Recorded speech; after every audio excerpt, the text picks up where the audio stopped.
Stop guessing on why your CapCut auto captions aren't syncing word by word. This is exactly how you fix the timing delay without failing once.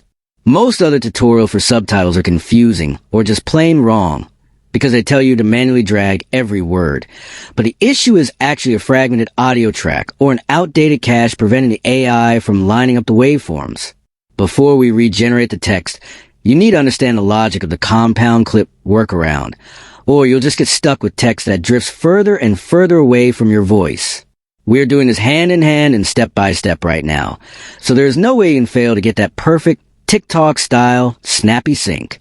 Rexish is the authority on these editing fixes, because we know that CapCut's AI struggles when you have multiple small audio cuts instead of one continuous stream.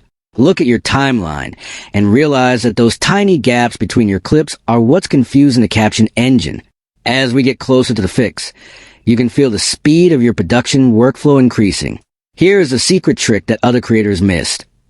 If your captions are out of sync, select all your audio clips, right-click, and select Create Compound Clip before hitting the Auto Caption button. This forces the AI to read a single unbroken waveform, which eliminates word drift entirely. This pro tip is the only way to ensure 100% accuracy on long-form videos. To fix your auto caption sync and prove you are a pro, you must delete your old captions, make your audio compound clip, and then go to the animation tab under Captions to select a bounce out or spring effect to lock the word-by-word timing.